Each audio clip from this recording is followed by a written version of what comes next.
Hotel ಸ್ಟೈಲ್ನಲ್ಲಿ ಗರಿಗರಿಯಾಗಿರುವಂಥ dosa ಜೊತೆಗೆ ತುಂಬಾ soft ಆಗಿರುವಂಥ ಇಡ್ಲಿ, ಚಟ್ನಿ, ಸಾಂಬಾರ್ ಮತ್ತು ಗರಿಗರಿಯಾಗಿರುವಂಥ ಉದ್ದಿನ ವಡೆ ಮಾಡೋದನ್ನು ತಿಳಿಸ್ಕೊಡ್ತಾ ಇದ್ದೀನಿ. ಒಂದು ಬೆಸ್ಟ್ ಬ್ರೇಕ್ಫಾಸ್ಟ್ ಕಾಂಬೋ. ಬನ್ನಿ ಈಗ ಮಾಡೋದು ಯಾವ ರೀತಿ ಅಂತ ನೋಡೋಣ. ಸೊ ಇಡ್ಲಿ ಮಾಡ್ಕೊಳ್ಳೋದಕ್ಕೆ ಮೊದಲು ಅಕ್ಕಿ ನೆನೆಸಿಟ್ಕೊಳ್ಬೇಕು. ನಾನಿಲ್ಲಿ 2 ಕಪ್ ಸೇಲಂ ರೈಸ್ನ ತಗೊಂಡಿದ್ದೀನಿ. ನೀವು ಬೇಕಿದ್ರೆ ಇಡ್ಲಿ ಅಕ್ಕಿ ಅಥವಾ ರೇಷನ್ ಅಕ್ಕಿ ಯಾವುದು ಬೇಕಾದರೂ ಉಪಯೋಗಿಸ್ಬೋದು. ನಾನಿವತ್ತು ಒಂದೇ ಹಿಟ್ಟನ್ನು ಉಪಯೋಗಿಸ್ಕೊಂಡು ಇಡ್ಲಿ ಮತ್ತು ದೋಸೆ ಮಾಡೋದನ್ನು ತಿಳಿಸ್ಕೊಡ್ತಾ ಇದ್ದೀನಿ. ಸೊ ಇದರಲ್ಲಿ ನೀವು ಇಡ್ಲಿನೂ ಮಾಡ್ಕೊಳ್ಬೋದು, ದೋಸೆನೂ ಮಾಡ್ಕೊಳ್ಬೋದು. ಯಾವುದಾದ್ರೂ ಒಂದು ಕಪ್ಪು ಅಥವಾ ಗ್ಲಾಸ್ ಅಳತೆಗೋಸ್ಕರ ಇಟ್ಕೊಂಡು ಎಲ್ಲ ಪದಾರ್ಥಗಳನ್ನು ಅದರಲ್ಲೇ ಅಳತೆ ಮಾಡ್ಕೊಳ್ಬೇಕು. ಈಗ 2 ಕಪ್ ಅಕ್ಕಿ ತಗೊಂಡ್ರೆ ಅದೇ ಕಪ್ಪಲ್ಲೇ ಅರ್ಧ ಕಪ್ ಉದ್ದಿನ ಬೇಳೆನ ಸೇರಿಸ್ಕೊಳ್ತಾ ಇದ್ದೀನಿ. ಉದ್ದಿನ ಕಾಳು ಅಥವಾ ಉದ್ದಿನ ಬೇಳೆ ಯಾವುದು ಬೇಕಾದರೂ ಉಪಯೋಗಿಸ್ಬೋದು. ಉದ್ದಿನ ಬೇಳೆ ಎಷ್ಟು ತೊಗೊಂಡಿರ್ತೀರೋ ಅದೇ ಅಳತೆಗೆನೆ, ಅಂದರೆ ಅರ್ಧ ಕಪ್ ಗಟ್ಟಿ ಅವಲಕ್ಕಿನ ತೊಗೊಳ್ಬೇಕು. ಪೇಪರ್ ಅವಲಕ್ಕಿನ ಉಪಯೋಗಿಸಬಾರ್ದು. ಈಗ ಸೇಮ್ ಅದೇ ಕಪ್ಪಲ್ಲೇ 1/4 ಕಪ್ ಸಬ್ಬಕ್ಕಿನ ಸೇರಿಸ್ಕೊಳ್ತಾ ಇದ್ದೀನಿ. ಈ ದಪ್ಪ ಸಬ್ಬಕ್ಕಿನ ಉಪಯೋಗಿಸ್ಬೇಕು. ಸಬ್ಬಕ್ಕಿ ಮತ್ತು ಅವಲಕ್ಕಿ ಸೇರಿಸ್ಕೊಳ್ಳೋದ್ರಿಂದ ನೀವು ಮಾಡುವಂಥ ಇಡ್ಲಿ ಸಾಫ್ಟಾಗೂ ಬರುತ್ತೆ, ವೈಟಾಗೂ ಬರುತ್ತೆ, ಫ್ಲಫಿಯಾಗೂ ಬರುತ್ತೆ. ಸೊ ಈಗ ಈ ಎಲ್ಲ ಪದಾರ್ಥಗಳನ್ನು ನಾನು ಒಟ್ಟಿಗೆ ಸೇರಿಸ್ಕೊಂಡು ನೀಟಾಗಿ ತೊಳ್ಕೊಳ್ತಾ ಇದ್ದೀನಿ. ಒಂದು 3ರಿಂದ 4 ಟೈಮ್ ನೀಟಾಗಿ ತೊಳ್ಕೊಂಡು ಮತ್ತೆ ನೀರು ಹಾಕಿ 4ರಿಂದ 5 ಗಂಟೆ ಇದನ್ನು ನೆನೆಸಿಟ್ಕೊಳ್ಬೇಕು. ನೀವು ಬೇಕಿದ್ರೆ ಇದನ್ನು ಸಪ್ರೇಟಾಗೂ ನೆನೆಸಿಟ್ಕೊಳ್ಬೋದು ಅಥವಾ ಈ ರೀತಿ ಒಟ್ಟಿಗೆನೂ ನೆನೆಸಿಡ್ಬೋದು. ನೋಡಿ, ಕರೆಕ್ಟಾಗಿ 4-5 ಗಂಟೆಗೆ ನಾವು ನೆನೆಸಿಟ್ಟಿರುವಂಥ ಅಕ್ಕಿ, ಉದ್ದಿನಬೇಳೆ, ಅವಲಕ್ಕಿ ಎಲ್ಲ ಚೆನ್ನಾಗಿ ನೆಂದಿರುತ್ತೆ. ಈಗ ಇದನ್ನು ಒಂದು ಮಿಕ್ಸರ್ ಜಾರ್ಗೆ ಸೇರಿಸ್ಬಿಟ್ಟು ಆ ನೆನೆಸಿಟ್ಕೊಂಡಿರುವಂಥ ನೀರು ಇರುತ್ತಲ್ವ ಅದನ್ನೇ ಸ್ವಲ್ಪ ಸೇರಿಸ್ಕೊಳ್ತಾ ನುಣ್ಣಗೆ ರುಬ್ಕೊಳ್ಬೇಕು.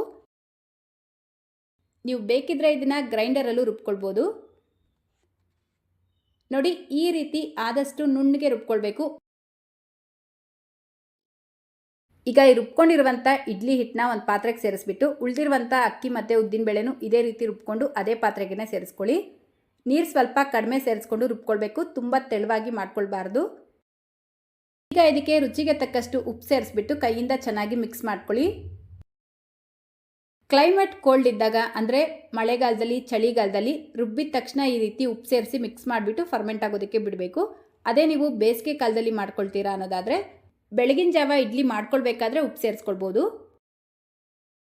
ಸೊ ನೋಡಿ, ಈ ರೀತಿ ಚೆನ್ನಾಗಿ ಮಿಕ್ಸ್ ಮಾಡಿಬಿಟ್ಟು ಇದನ್ನು ಓವರ್ ನೈಟ್ ಫರ್ಮೆಂಟ್ ಆಗೋದಕ್ಕೆ ಬಿಡಬೇಕು. ಅಂದರೆ 8ರಿಂದ 12 ಗಂಟೆ ಟೈಮ್ ಇಡ್ಸತ್ತೆ. ಈ ರೀತಿ ಫರ್ಮೆಂಟ್ ಆಗಿರುವಂಥ ಇಡ್ಲಿ ಅಥವಾ ದೋಸೆ ಹಿಟ್ಟಿಗೆ ಯಾವುದೇ ರೀತಿಯಾದಂಥ ಅಡುಗೆ ಸೋಡಾ, ಈನೋ ಉಪಯೋಗಿಸೋ ಅವಶ್ಯಕತೆ ಇಲ್ಲ. ನೀವು ಇದೇ ರೀತಿನೇ ಇಡ್ಲಿ ಮಾಡ್ಕೊಳ್ಬೋದು. ಇಡ್ಲಿ ಚೆನ್ನಾಗಿ ಬರುತ್ತೆ. ನಾನು ಪ್ರತಿಯೊಂದು ವಿಡಿಯೋದಲ್ಲೂ ತಿಳಿಸ್ಕೊಡ್ತಾ ಇರ್ತೀನಿ. ಆದರೆ ಸುಮಾರು ಜನ ಕಮೆಂಟ್ ಮಾಡಿ ಕೇಳ್ತಾ ಇರ್ತೀರಾ, ಸೋಡಾ ಉಪಯೋಗಿಸ್ಬೇಕಾ, ಈನೋ ಉಪಯೋಗಿಸ್ಬೇಕಾ ಅಂತ. ದಯವಿಟ್ಟು ಈನೋ ಸೋಡಾ ಉಪಯೋಗಿಸ್ಬೇಡಿ. ನೋಡಿ, ಇಡ್ಲಿ ಮೃದುವಾಗಿ ಬರಬೇಕಾದ್ರೆ ಇಡ್ಲಿ ಹಿಟ್ಟಿನ ಕನ್ಸಿಸ್ಟೆನ್ಸಿ ಕೂಡ ಪರ್ಫೆಕ್ಟಾಗಿರಬೇಕು. ತುಂಬ ತೆಳುವಾಗೂ ಇರಬಾರ್ದು, ತುಂಬ ಗಟ್ಟಿಯಾಗೂ ಇರಬಾರ್ದು. ಈ ಕನ್ಸಿಸ್ಟೆನ್ಸಿಯಲ್ಲಿ ರೆಡಿ ಮಾಡಿ ಇಟ್ಕೊಳ್ಳಿ. ಸೊ ಈಗ ಇಡ್ಲಿ ಹಿಟ್ಟು ರೆಡಿಯಾಗಿದೆ. ಇದನ್ನು ಸೈಡಿಗೆ ತೆಗೆದಿಟ್ಬಿಟ್ಟು ಚಟ್ನಿ ಮಾಡ್ಕೊಳ್ಳೋಣ. ನೆಕ್ಸ್ಟ್ ಈಗ ಇಡ್ಲಿ ಜೊತೆಗೆ ಟೇಸ್ಟಿಯಾಗಿರುವಂಥ ಕಡಲೆ ಬೀಜ ಚಟ್ನಿ ಮಾಡ್ಕೊಳ್ಳೋಣ. ಮೊದಲು ಈ ಕಡಲೆ ಬೀಜ ಚಟ್ನಿ ಮಾಡ್ಕೊಳ್ಳೋದಕ್ಕೆ ಗ್ಯಾಸ್ ಸ್ಟವ್ ಮೇಲೆ ಒಂದು ಪ್ಯಾನ್ ಇಟ್ಕೊಂಡು 1 ಟೇಬಲ್ ಸ್ಪೂನ್ ಎಣ್ಣೆ ಸೇರಿಸ್ಕೊಳ್ಳಿ. ಎಣ್ಣೆ ಬಿಸಿಯಾಗಿದ ತಕ್ಷಣ ಇದಕ್ಕೆ 1 ಕಪ್ ಕಡಲೆ ಬೀಜನ ಸೇರಿಸ್ಕೊಂಡು ಲೋ ಫ್ಲೇಮ್ನಲ್ಲೇ ರೋಸ್ಟ್ ಮಾಡ್ಕೊಳ್ಬೇಕು.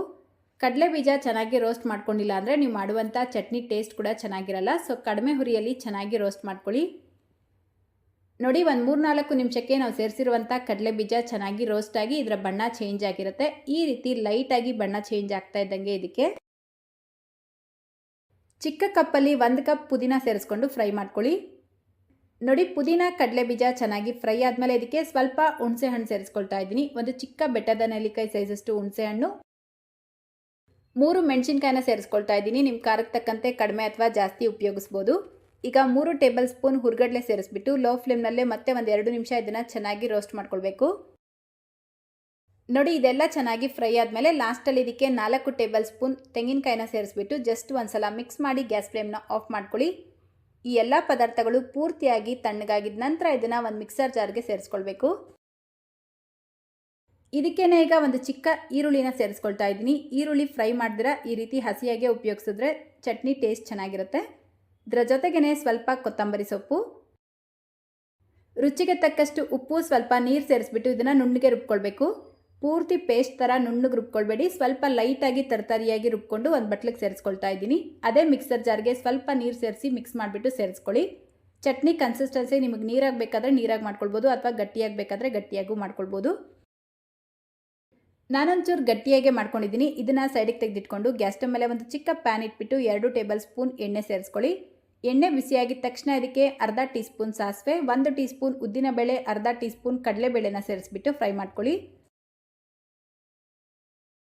ಈಗ 1 ಒಣಮೆಣಸಿನ್ಕಾಯಿ, ಸ್ವಲ್ಪ ಕರಿಬೇವಿನ ಎಲೆ, 1/4 ಟೀ ಸ್ಪೂನ್ ಇಂಗು ಪೌಡರ್ನ ಸೇರಿಸ್ಕೊಂಡು ಜಸ್ಟ್ ಒಂದ್ಸಲ ಮಿಕ್ಸ್ ಮಾಡಿ ಗ್ಯಾಸ್ ಫ್ಲೇಮ್ನ ಆಫ್ ಮಾಡಿಬಿಟ್ಟು ಇದನ್ನು ಚಟ್ನಿಗೆ ಹಾಕಿ ಮಿಕ್ಸ್ ಮಾಡಿಕೊಂಡ್ರೆ ತುಂಬ ರುಚಿಯಾಗಿರುವಂಥ ಹೋಟೆಲ್ ಸ್ಟೈಲ್ ಕಡಲೆ ಬೀಜ ಚಟ್ನಿ ರೆಡಿಯಾಗುತ್ತೆ. ನಾನಾಗಲೇ ತಿಳಿಸ್ದಾಗೆ ಬಿಸಿ ಬಿಸಿ ಇಡ್ಲಿ ಅಥವಾ ದೋಸೆ ಜೊತೆಗೆ ಈ ಚಟ್ನಿ ಇದ್ದರೆ ಅಂತೂ ಎಷ್ಟು ಇಡ್ಲಿ ದೋಸೆ ತಿಂತೀರಾ ಅಂತ ಲೆಕ್ಕನೇ ಇರಲ್ಲ, ಅಷ್ಟು ತಿಂತೀರಾ. ಯಾಕಂದರೆ ಇದರ ರುಚಿ ಅಷ್ಟು ಚೆನ್ನಾಗಿರುತ್ತೆ. ಸೊ ಈ ಮೆಥಡಲ್ಲಿ ಒಂದ್ಸಲ ಕಡಲೆ ಬೀಜ ಚಟ್ನಿನ ಟ್ರೈ ಮಾಡಿ ನೋಡಿ, ಖಂಡಿತ ನಿಮ್ಮ ಮನೇಲಿರೋರಿಗೆ ಎಲ್ಲರಿಗೂ ಇಷ್ಟ ಆಗುತ್ತೆ. ನೆಕ್ಸ್ಟ್ ಈಗ ಇಡ್ಲಿ ಪ್ಲೇಟ್ಸ್ಗೆ ಎಣ್ಣೆ ಹಚ್ಕೊಂಡು ಇಡ್ಲಿ ಬ್ಯಾಟರ್ನ ಫಿಲ್ ಮಾಡ್ಕೊಳ್ಬೇಕು.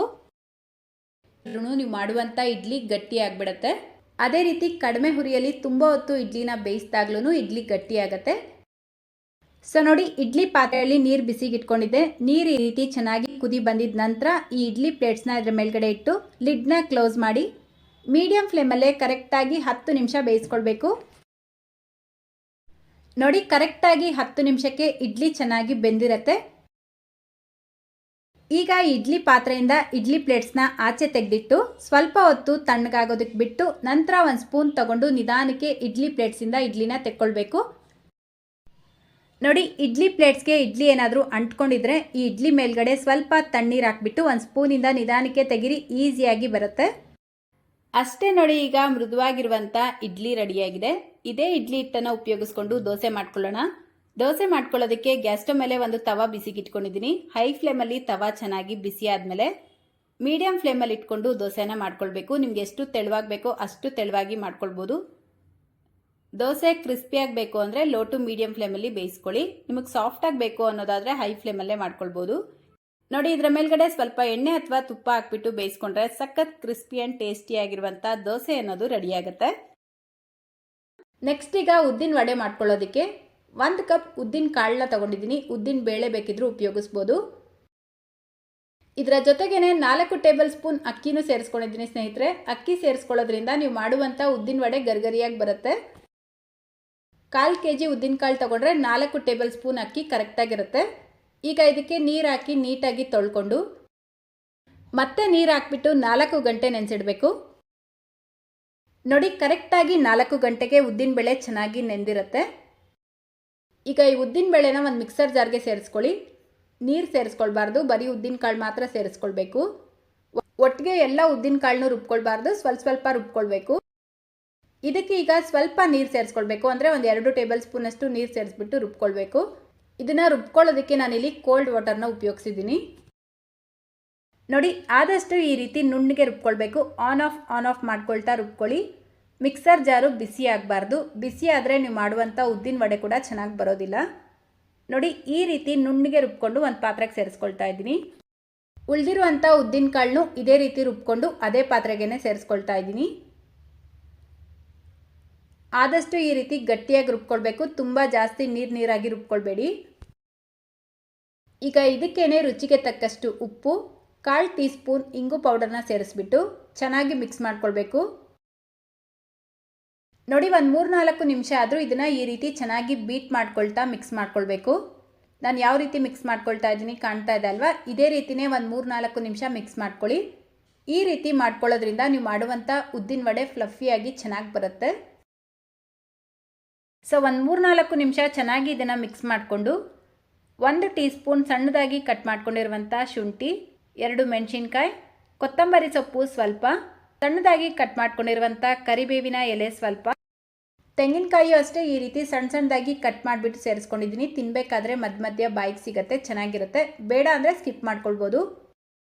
ಈಗ ಅರ್ಧ ಟೀ ಸ್ಪೂನ್ ಜೀರಿಗೆ, 1/4 ಟೀ ಸ್ಪೂನ್ ಕಾಳು ಮೆಣಸನ್ನ ಸೇರಿಸ್ಕೊಂಡಿದ್ದೀನಿ. ಕಾಳು ಮೆಣಸನ್ನ ಸ್ವಲ್ಪ ಜಜ್ಜಿಬಿಟ್ಟು ಸೇರಿಸ್ಕೊಳ್ಳಿ.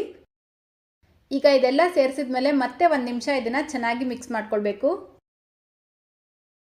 ಇದು ನಿಮಗೆ ತುಂಬ ತೆಳುವಾಯಿತು ಅಂತ ಅನಿಸಿದ್ರೆ ಒಂಚೂರು ಅಕ್ಕಿ ಹಿಟ್ಟು ಹಾಕ್ಬಿಟ್ಟು ಮಿಕ್ಸ್ ಮಾಡ್ಕೊಳ್ಬೋದು. ಅಕ್ಕಿ ಹಿಟ್ಟು ಸೇರಿಸಿದ್ರೆ ಗಂಟು ಇಲ್ಲದೆ ಇರೋ ಥರ ಚೆನ್ನಾಗಿ ಮಿಕ್ಸ್ ಮಾಡ್ಕೊಳ್ಬೇಕು.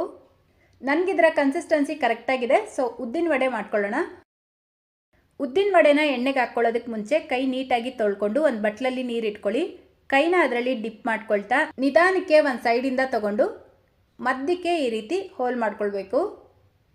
ಈಗ ನಿಧಾನಕ್ಕೆ ಎಣ್ಣೆಯಲ್ಲಿ ಈ ರೀತಿ ಡ್ರಾಪ್ ಮಾಡಬೇಕು.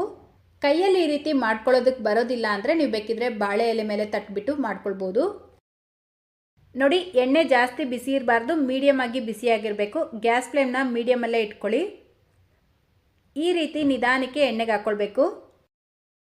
ಒಂದು ಉದ್ದಿನ ವಡೆ ಎಣ್ಣೆಗೆ ಹಾಕಿದ ತಕ್ಷಣ ಇನ್ನೊಂದು ಉದ್ದಿನ ವಡೆ ತಟ್ಕೊಳ್ಳೋದಕ್ಕೆ ಮುಂಚೆ ಕೈನ ತಣ್ಣೀರಲ್ಲಿ ಡಿಪ್ ಮಾಡ್ಕೊಳ್ಬೇಕು. ಆವಾಗಲೇ ಕೈಗೆ ಅಂಟ್ಕೊಳ್ದಿರ ಚೆನ್ನಾಗಿ ಬರುತ್ತೆ. ಎಣ್ಣೆಗೆ ಹಾಕಿದ ತಕ್ಷಣ ಇದನ್ನು ಉಲ್ಟಾ ಮಾಡಬಾರ್ದು. ಒಂದು ಕಡೆ ಇದು ಸ್ವಲ್ಪ ಚೆನ್ನಾಗಿ ಫ್ರೈ ಆದಮೇಲೆ ನಿಧಾನಕ್ಕೆ ಈ ರೀತಿ ಉಲ್ಟಾ ಮಾಡಿಕೊಂಡು ಫ್ರೈ ಮಾಡ್ಕೊಳ್ಬೇಕು. ಪೂರ್ತಿ ಗೋಲ್ಡನ್ ಕಲರ್ ಬರೋವರೆಗೂ ಫ್ರೈ ಮಾಡಬೇಡಿ. ನೋಡಿ, ಈ ರೀತಿ ಲೈಟಾಗಿ ಬಣ್ಣ ಚೇಂಜ್ ಆಗಿದ ತಕ್ಷಣ ಇದನ್ನು ಎಣ್ಣೆಯಿಂದ ತೆಕ್ಕೊಳ್ಬೇಕು. ಉಳಿದಿರುವಂಥ ಎಲ್ಲ ಉದ್ದಿನ ವಡೆನೂ ಇದೇ ರೀತಿ ಫ್ರೈ ಮಾಡಿ ತೆಗೆದಿಟ್ಕೊಳ್ಳಿ. ಈಗ ಉದ್ದಿನ ವಡೆ ಗರ್ಗರಿಯಾಗಿರಬೇಕು, ಒಳಗಡೆ ಸಾಫ್ಟಾಗಿರಬೇಕು ಅಂದರೆ ಮತ್ತೊಂದು ಸಲ ಇದನ್ನು ಫ್ರೈ ಮಾಡ್ಕೊಳ್ಬೇಕು. ಸೊ ಎಣ್ಣೆನ ಹೈ ಫ್ಲೇಮಲ್ಲಿ ಚೆನ್ನಾಗಿ ಬಿಸಿ ಮಾಡಿಬಿಟ್ಟು ಚೆನ್ನಾಗಿ ಬಿಸಿಯಾಗಿರುವಂಥ ಎಣ್ಣೆಗೆ ನಾವು ಫ್ರೈ ಮಾಡ್ಕೊಂಡಿರುವಂಥ ಉದ್ದಿನ ವಡೆನ ಸೇರಿಸಿ ಜಸ್ಟ್ 1 ಸೆಕೆಂಡ್ ಎರಡು ಕಡೆ ಫ್ರೈ ಮಾಡಿ ತಗೊಂಡ್ರೆ ಗರ್ಗರಿಯಾದ ಉದ್ದಿನ ವಡೆ ರೆಡಿಯಾಗತ್ತೆ. ಉದ್ದಿನ ವಡೆ ಈ ರೀತಿ 2 ಸಲ ಫ್ರೈ ಮಾಡ್ಕೊಳ್ಳೋದ್ರಿಂದ ಎಣ್ಣೆ ಕುಡಿಯೋದಿಲ್ವಾ ಅನ್ನೋ ಡೌಟ್ ಇರ್ಬೋದು. ಖಂಡಿತ ಎಣ್ಣೆ ಹೀರ್ಕೊಳ್ಳೋದಿಲ್ಲ. ಟ್ರೈ ಮಾಡಿ ನೋಡಿ, ಹೋಟೆಲ್ಗಿಂತಲೂ ಇನ್ನೂ ಚೆನ್ನಾಗಿ ಬರುತ್ತೆ. ಸೊ ನೋಡಿ, ಈ ರೀತಿ ಗೋಲ್ಡನ್ ಕಲರ್ ಬಂದಿದ ತಕ್ಷಣ ಎಣ್ಣೆಯಿಂದ ತೆಕ್ಕೊಳ್ಳಿ. ನಾನು ಇದಕ್ಕೆ ಅಡುಗೆ ಸೋಡಾ ಉಪಯೋಗಿಸಿಲ್ಲ, ಆದರೂ ನೀವು ನೋಡ್ಬೋದು ಎಷ್ಟು ಗರ್ಗರಿಯಾಗಿ ಚೆನ್ನಾಗಿ ಬಂದಿದೆ ಅಂತ. ಅಷ್ಟೇ, ಈಗ ಮೇಲ್ಗಡೆ ಗರ್ಗರಿಯಾಗಿ ಒಳಗಡೆ ಸಾಫ್ಟ್ ಆಗಿರುವಂಥ ಉದ್ದಿನ ವಡೆ ರೆಡಿಯಾಗಿದೆ.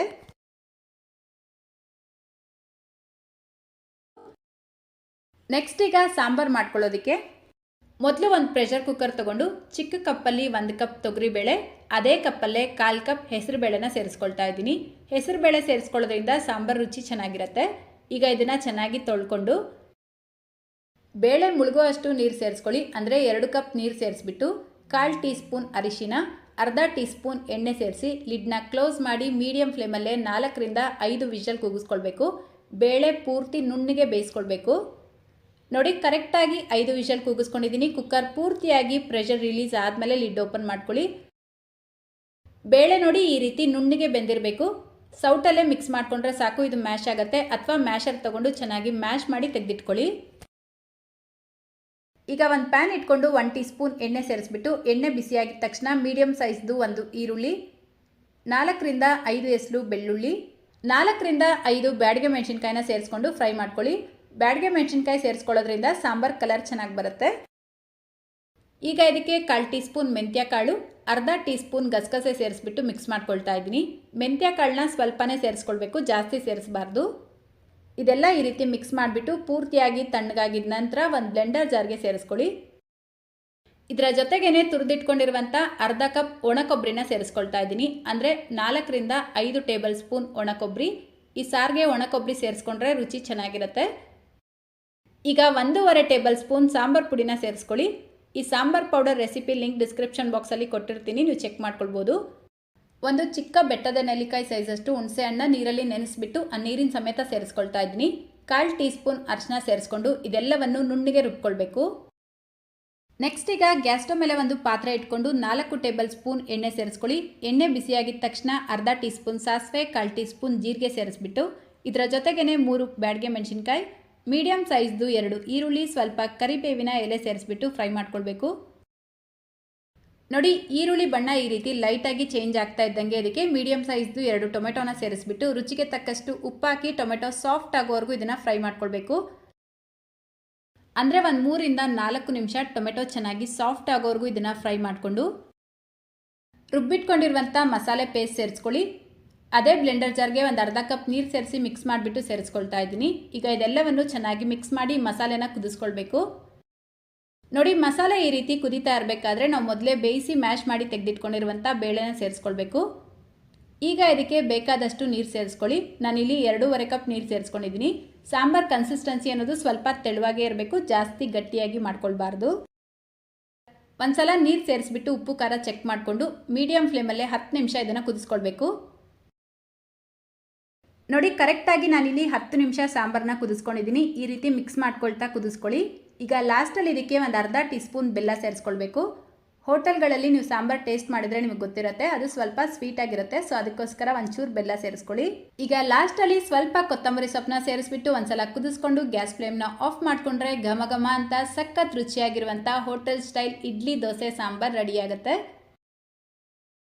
ಸೊ ಅಷ್ಟೇ, ಈಗ ಕ್ರಿಸ್ಪಿಯಾಗಿರುವಂಥ ದೋಸೆ ಜೊತೆಗೆ ಮೃದುವಾಗಿರುವಂಥ ಇಡ್ಲಿ, ಚಟ್ನಿ, ಸಾಂಬಾರ್ ಮತ್ತು ಗರ್ಗರಿಯಾದ ವಡೆ ಕೂಡ ರೆಡಿಯಾಗಿದೆ.